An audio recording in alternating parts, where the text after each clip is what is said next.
You are listening to the second segment of our four-part series, Herbal Tonics with Susan Weed at Time Monk Radio. Hello, Susan. Welcome back to Time Monk Radio. Gemini, it's a delight to be with you again. Thank you. And tonight we're going to discuss the topic of soothing tonics.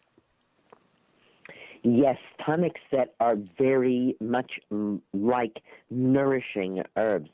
Last week, we started to get an idea of what tonics are, how they differ from nourishment, which occurs in single instances, and stimulants, which also occur in single instances, but stimulants take us out of our power, whereas tonics put us squarely into our power, giving us not only good health, but longevity as well. We talked about dividing our tonics up into soothing tonics, bitter tonics, astringent tonics, and food tonics. And I actually started us off talking at length about one of my favorite soothing tonics, which is echinacea. I talked about using echinacea root as a tincture. Now, let me be a little more specific here. I use echinacea augustifolia, and I usually make my own tincture. There are YouTubes of me making echinacea tincture to help you, as well as quite clear explanations in all of my books about how to do it. If you go out to buy echinacea on the market here in 2013, you're going to be paying usually between $12 and $15 for an ounce of echinacea. Whereas if you buy a quarter pound of echinacea and a liter of 100 proof vodka, your materials cost will probably run you less than $75, and you will get over 30 ounces of echinacea tincture, which, if we were paying only $10 an ounce, would be $300 worth. So it's certainly well worth making your own echinacea tincture. And then we want to use echinacea augustifolia, also known as echinacea angustifolia. If you go out to a store to buy echinacea tincture, what you are probably going to find is a tincture of echinacea purpurea. Echinacea purpurea is the cultivated echinacea, and echinacea loves to be cultivated. It's a plant that's very happy around human beings, and it cultivates very well. Unfortunately, the cultivated species, the purpurea, does not hold its medicinal value when it is dried, so it must be tinctured fresh. And if you're growing echinacea purpurea, certainly you can dig your own fresh root and make your tincture from it. One of the things I find in many commercial echinacea tinctures, however, is that it's not just echinacea tincture. One of the great advantages to making your own echinacea tincture, whether from your own fresh roots of echinacea purpurea or dried roots of echinacea augustifolia, is that it can be just echinacea root.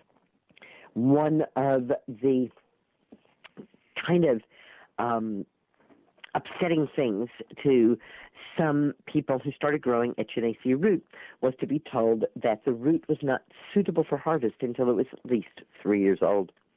And this was distressing to people who had put a great deal of money into planting a lot of echinacea, and they weren't sure how they were going to hold out for 3 years to get their money back. And someone suggested, and rightly so, that often the seeds of a plant whose root we use have similar, if not the same, constituents to the root.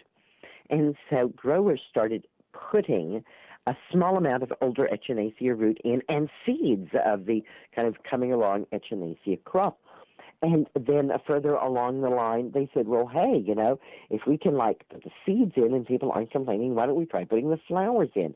And then ultimately they were putting the leaves in too, so that I've even now seen for sale products kind of called whole echinacea with the root and the leaf and the flower and the seeds. And whole is a beautiful thing, but it's not the way we want to go with echinacea. With echinacea, we want the root. And just the root, not the other parts of the plant. All right. Suppose you're just using echinacea root and you buy a bottle that's got echinacea written in big letters on the front. Well, please turn it around and read the back. Because many tincture bottles that say echinacea on the front, if you turn them around and read the ingredients, actually has other herbs like golden seal in with the echinacea. Now, I personally believe that golden seal is a potentially poisonous herb. I don't want to be taking golden seal in the amounts that I am going to be taking echinacea. And so if there's golden seal in with my echinacea, that's going to prevent me from taking the amount of echinacea that would really and truly be effective. So I hope that clarifies. And to repeat from last week, a dose of echinacea is half of your body weight. A dropper full is about 25 drops. So you can divide your body weight by 2, and then divide that by 25, and that's the number of dropper fulls you will take at a time, and that dose can be repeated as frequently as every hour or 2 in the acute stage of an infection. As symptoms decrease, then lengthen out the time between the doses. When the time has gotten to 6 to 8 hours, in other words, you're taking 3 to 4 doses a day, then you might want to remain at that dosage level, 3 to 4 doses a day, but then start making the dose less. Usually 2 or 3 weeks of using echinacea to deal with an infection is fine. We talked before about using it as a simple tonic to the immune system, and that's about 1 dropperful a day. Or if we want to set up a rhythm, it could be a dropperful every other day, or a dropperful 5 days, and then a rest for 2 days. I think you get the idea about how to create a rhythm. And you know, I often find that people sometimes get upset. They say, oh, I meant to do something every day, and I didn't. And I say, no, you're just kind of, without really realizing what you're doing, making a rhythm, because every day is not necessarily the best possible rhythm. What were those soothing tonics? Let's go over the list again. Astragalus, burdock root, calendula, cleavers, echinacea, eleuthero, fenugreek, goldenrod, passion flower, hawthorn, usnea, and hypericum tincture. Now, many of these are plants that I really adore. And so let me see how much time we have for really sharing some information with you about these plants. Let's start with the last one I mentioned, which is hypericum tincture. Hypericum is also known as St. John's wort. I call it St. John's wort. And as we talk about it, you will start to get the idea of why I might call it St. John's wort instead. In many people's minds, hypericum is an antidepressive agent, and that is absolutely true.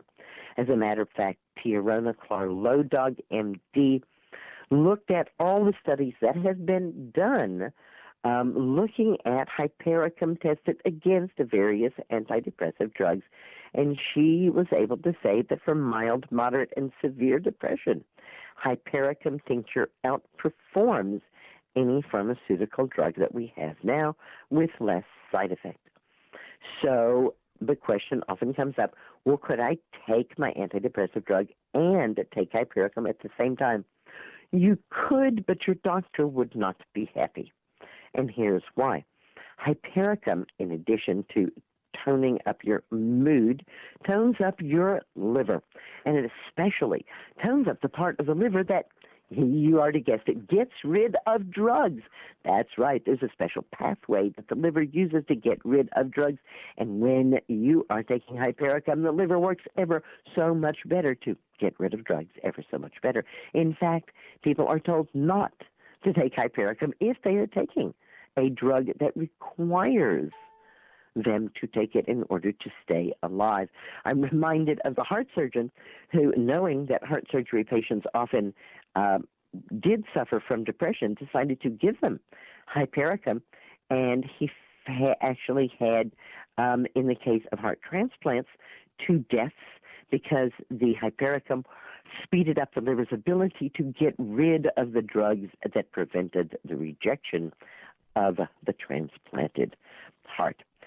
On the other hand, if the drug that you are taking is an antidepressive drug, then it is usually considered safe to take hypericum at the same time and to slowly wean yourself off of the drug so that you are merely using the hypericum.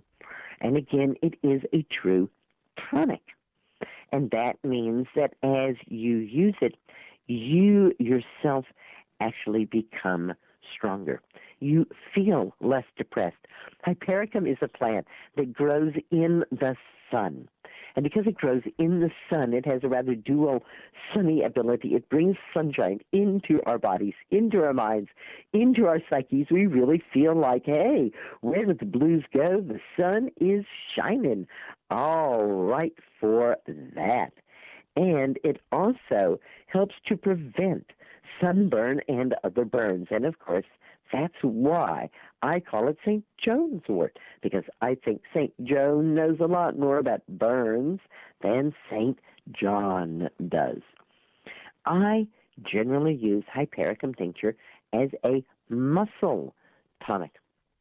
And that's not a term that I have seen, I think, in any other place. But I first found out that hypericum could ease muscle tension through a variety of experiences that I had. And I began to talk about it more and more as a way to both prevent and to deal with muscle aches, muscle pain. I have suggested to a great many people that before vigorous exercise, they take a drop or full or even two of hypericum tincture. Remember, this is a soothing tonic, so lavish doses are the norm. And many people find that they can do a tremendous amount of work, shoveling, moving, going to the gym, running marathons without having muscle pain afterward if they've used hypericum tincture beforehand. And as I saw that happening, I started to wonder what would happen if that was used as a way to tonify the muscles. Again, we're thinking, hey, doesn't exercise tonify the muscles? It does. But here's an herb that can do the same thing.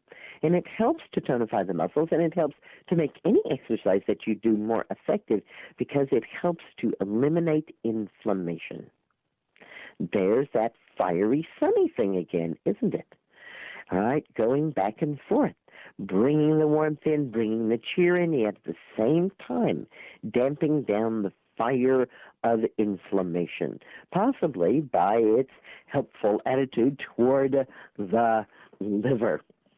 So hypericum tincture, it's quite important not to use it in a water base, so we wouldn't want tea or infusion, but as a tincture.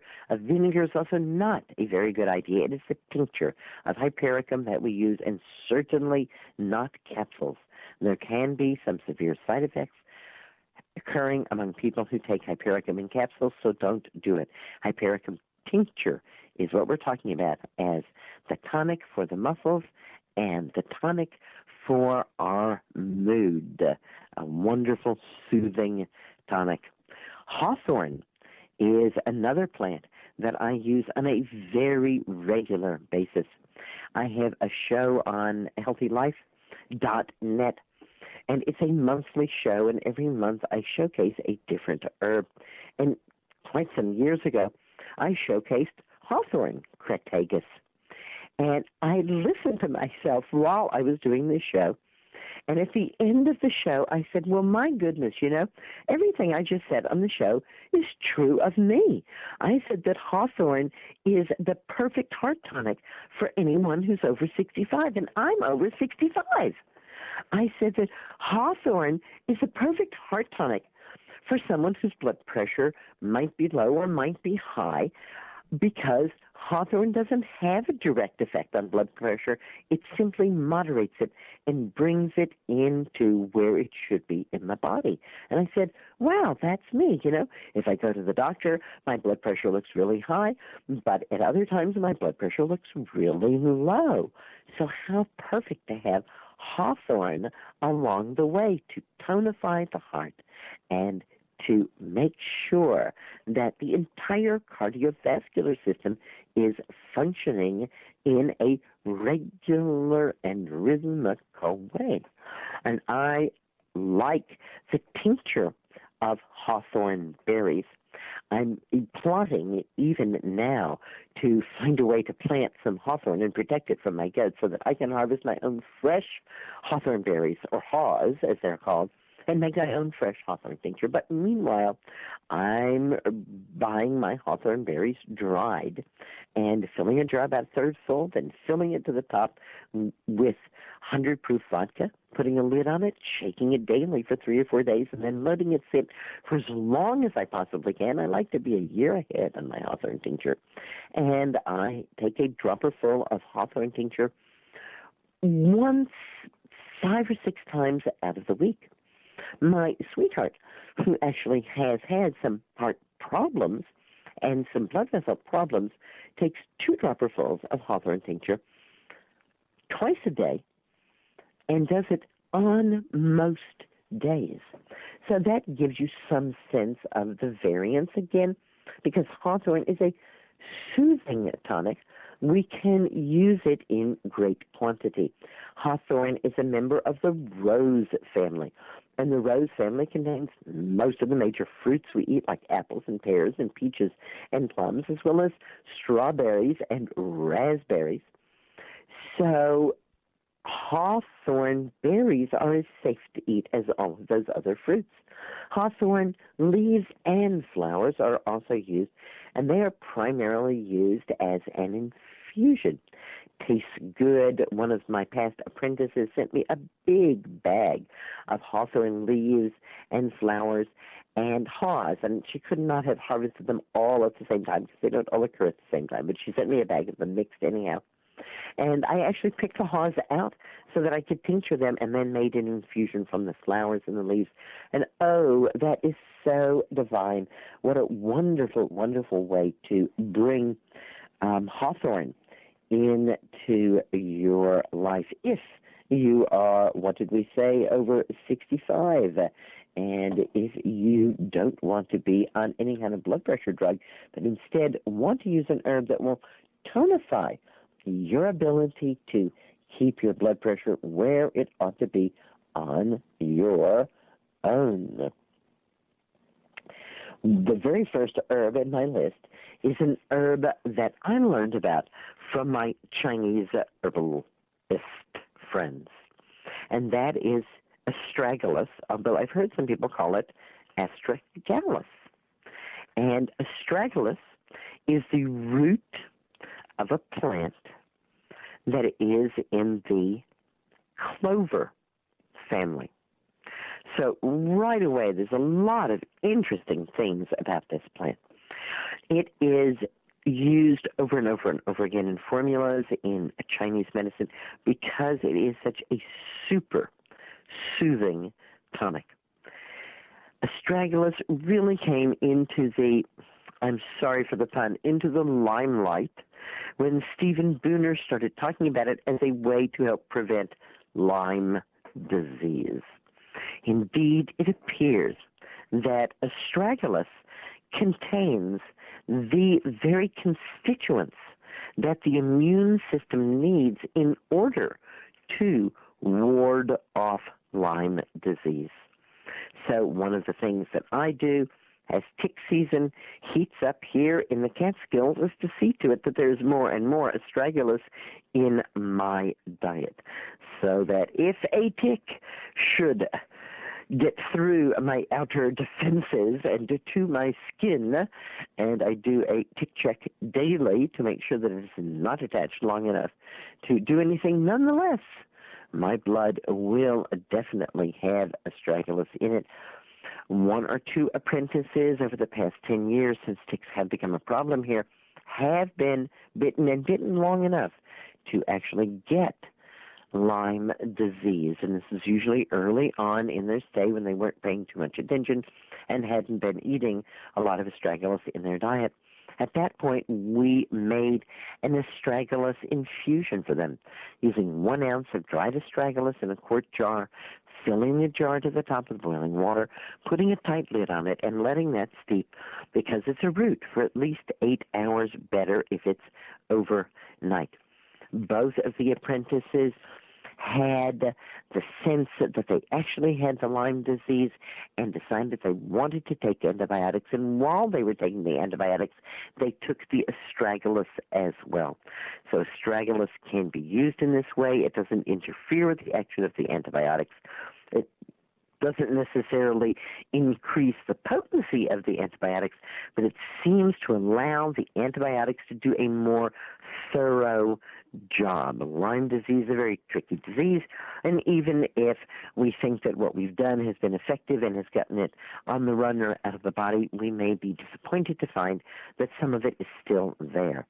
Antibiotics do what antibiotics can do, and astragalus does what it can do, and that is integrative medicine, where we use the best of all worlds for greater healing for everyone. Passion flower is a plant that doesn't grow wild or easily where I live in the northeast part of the United States, but I have one in a pot, and I've had one in a pot for a very long time because I really like passion flower. The image in my mind comes from just a few years back when I visited someone just outside of Tucson, Arizona, and we were outside and we were under a paragola, and it was just beautiful, and it was dripping with passion flower vine, and I said to her, "Oh, you make me so envious. Look at all of this passion flower vine that you have, and it's just hanging down around us and twining up around us, and it's gorgeous, beautiful flowers." I said, "And I have my little passion flower in a pot." And she says, "Oh, well, you couldn't even sit out here before the apprentices cut it all back because it had just about filled up this space." And I'm like, "Oh, I can't believe it." "Yes," she says, "we just tinctured it all." And I was lucky enough to get some of that tincture. I had been led to believe that you could only tincture the flowers of passion flower and that was the remedy. But she said, "Oh, no, she just tinctures all of it."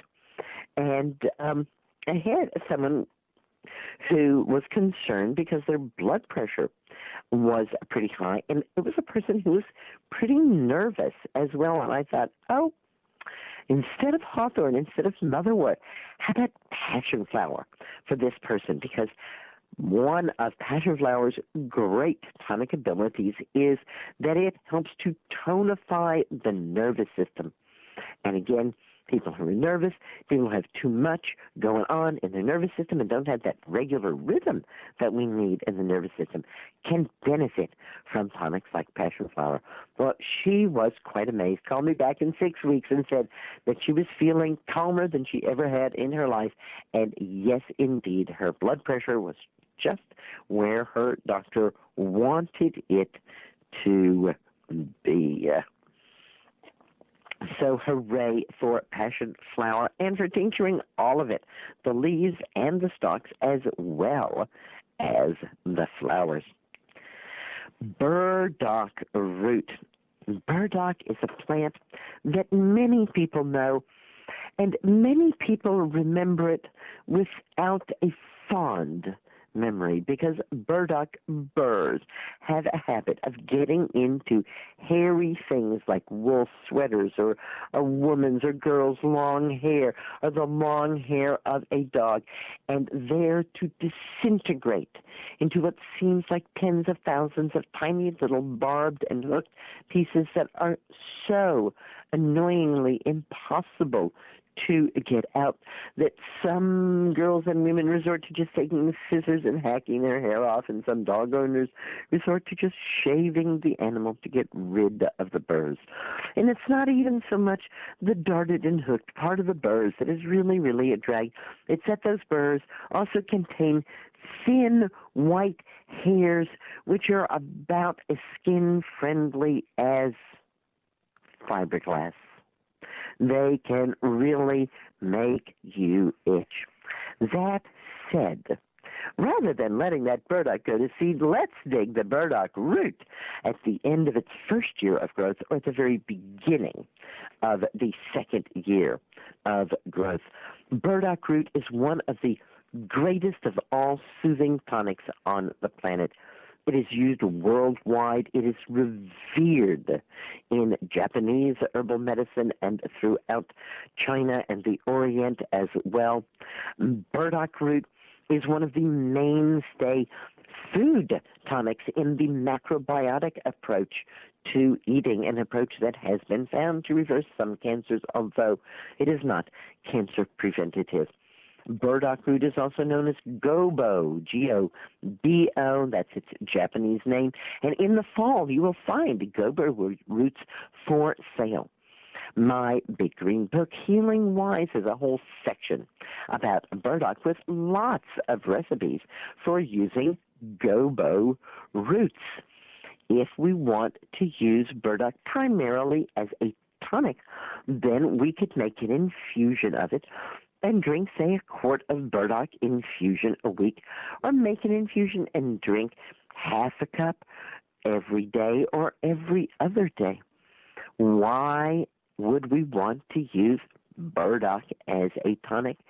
Burdock tonifies the skin and all of the organs that relate to the skin. Herbalists world around say if there's a skin problem, burdock is the plant to reach for.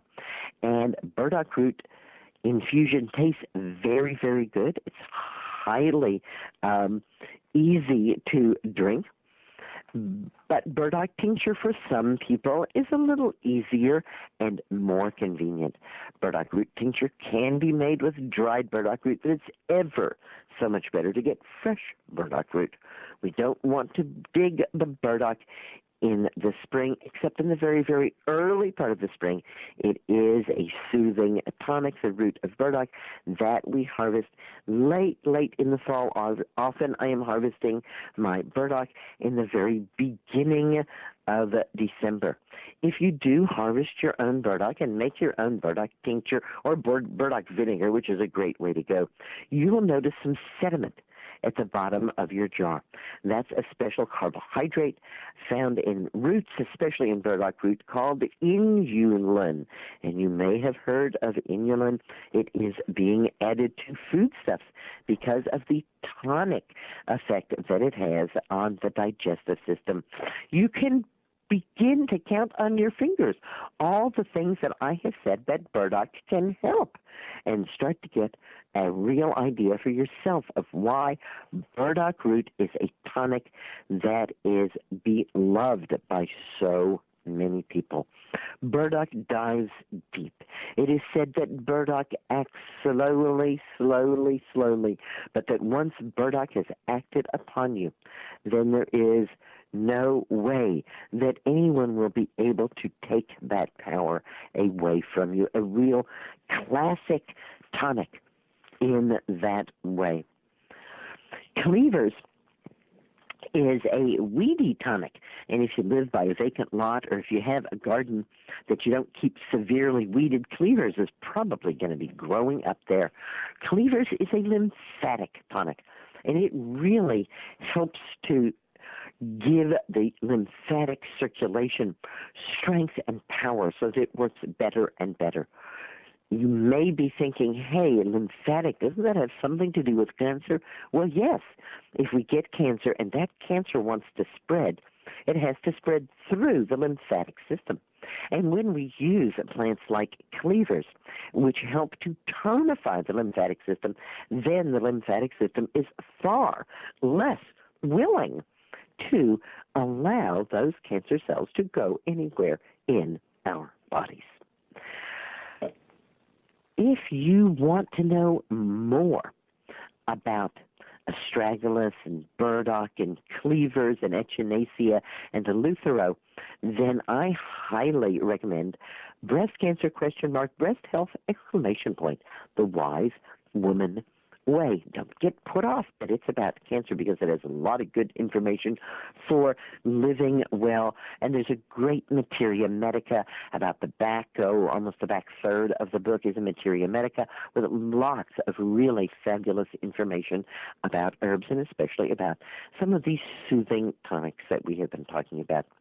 Come and visit me at www.susanweed.com, and you may wish to join my mentor group. It's a mentorship group that is active through the website.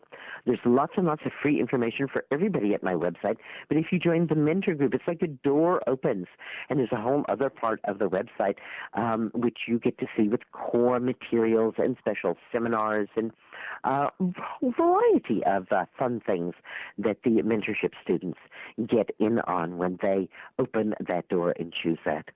This is Susun Weed thanking you once again for being here with me at Time Monk Radio. And next week, we're going to be back looking at bitter tonics and astringent tonics. And then the last week, we're going to be looking at food tonics. I'm so glad that you can help me reweave the healing cloak of the ancients. Until we meet again. Thank you, Susan. This completes the second segment of our 4-part series, Herbal Tonics with Susun Weed at Time Monk Radio.